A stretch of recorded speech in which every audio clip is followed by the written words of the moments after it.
whilst having beers from a suburb of Sheffield or the centre of Swindon can be pretty enticing most of the time, when a package arrives on your doorstep full of expertly crafted German lagers from Nashville, Tennessee, Swindon can fuck off for a moment.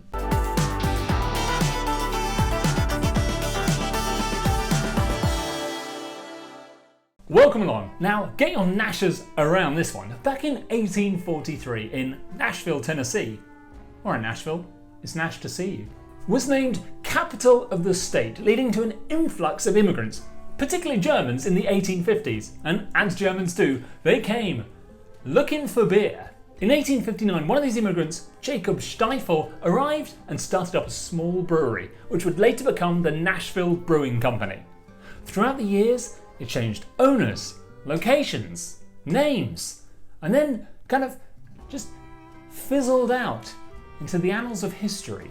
That was until 2016. Local beer historian Scott Mertie, author of Nashville Brewing's History, decided to kick the NBC back into action. Scott and his team intensely studied the production methods of the original company to best match those used by the immigrants back in the 1800s. They used the facilities at Blackstone Craft Brewery to create this incredible range of German-style lagers.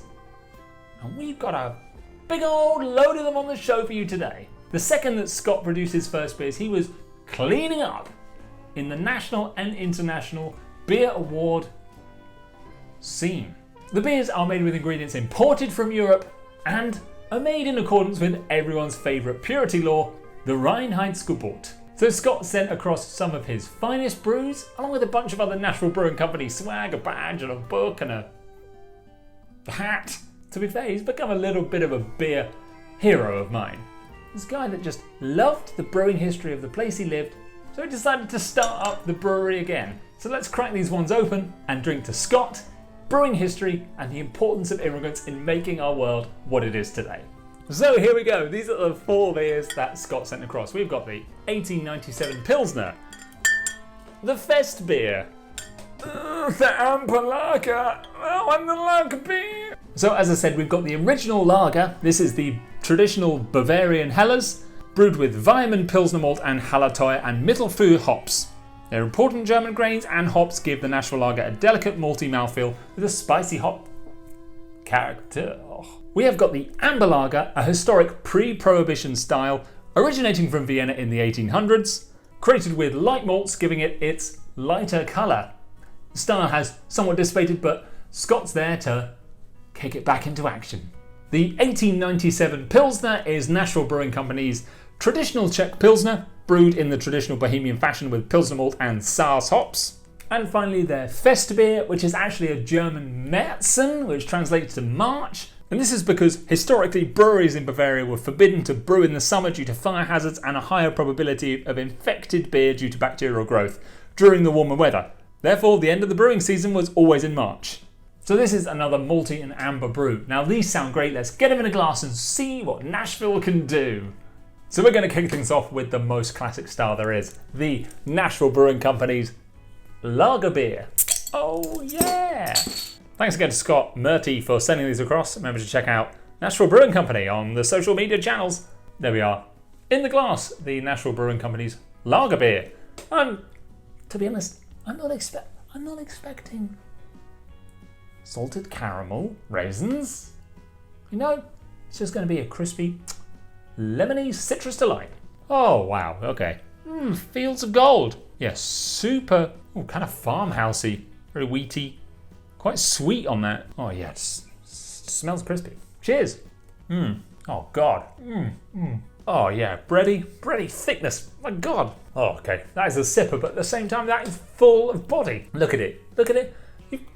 You'd think it tasted like whiz, but oh my god, this whiz, it's got width. Yeah, just lemony like, grassy, but it's so nice and thick. Oh, that just tastes absolutely divine. Who knew history teachers could be so clever? We're going to try and work our way down the colours, so we're going to move on now to Nashville Brewing Company's 1897 Pilsner. As they say, brewed in the style of the Czech Pilsner. Oh, I'm gonna have Gasarino after this.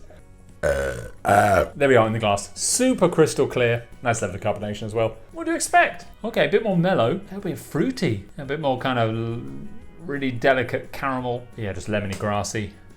But yeah, definitely smells a bit sweeter. Cheers. Okay. Oh, wow. Okay. Definitely more bitter than their standard lager. It's got a lovely kind of almost toasted, but without being kind of the burnt flavour. But maybe a bit of lemon curd, less citrus and more sweetness. The aroma's stunning, and the body is great, as on the previous one. God, these are so thick. Oh, that reminds me a lot of the Keller Pils. You know, it's full of body. Nice, chunky beer. That was absolutely delicious. A little bit of vanilla. That vanilla nuttiness, taking a bit like a spread. Oh yeah. Oh, that's a winner as well. What the fuck? Okay, I'm halfway through, and I'm incredibly gassy. Now, on to the Ambalaga. This is their pre-prohibition style.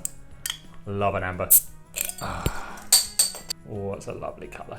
There we are in the glass. Obviously a little bit darker. It's a bit lighter than I thought it would be. Half a finger's worth ahead. Not much carbonation. Yeah, it's a little bit darker than I thought. It's kind of just that coppery. Yeah, it looks like a well-shined 2 pence. Yeah, a bit more vanilla-y, really bready. Kind of a fruit loaf, bit of saurine, buttered saurine, creamy raisins. Bloody day out of the brewery. Cheers. Quite sweet, a little bit kind of apple-y, quite thin. Too blown away by this one. It's a little bit too sweet for me. Yeah, it's just not what I was expecting. It's kind of quite thin, apple juice, kind of like cheap apple juice meets like a brown bread, a little bit of honey. Yeah, it's a little bit too sweet, and it's not really backed up by just very thin, very sweet. Oh no, oh, I'm evolving. And last up, from the incredibly generous Scott at the Nashville Brewing Company, this is their Festbier, or Märzen as we'd probably call it here in Europe. Oh, that's a stunner in there. Yes, that looks great. When the curtain matches the drapes. Lovely colour on that one. Nice dark copper. Lovely off-white head. Fingers worth sticking around. Not much carbonation. Oh, that looks beautiful. Yeah, grassy. Grassy citrus. A little bit of fruit. Again, it's kind of similar to the amber. It's your saurine. Yeah, sultana and raisins. Brown bread. Sticky syrup. Cheers. Oh, yeah. Oh, okay. Okay. That sticky sweet, but lovely body to it. Oh my God, it's like eating a cake. Jesus. Sticky saurine. Full-size loaf, not picnic-sized. Not pre-buttered. Yeah, sticky date pudding. But a lovely lightness to it. It's still citrus. It's still grassy. Cutting through. Oh God, but that's so sweet. It's ticking every box that the amber failed to.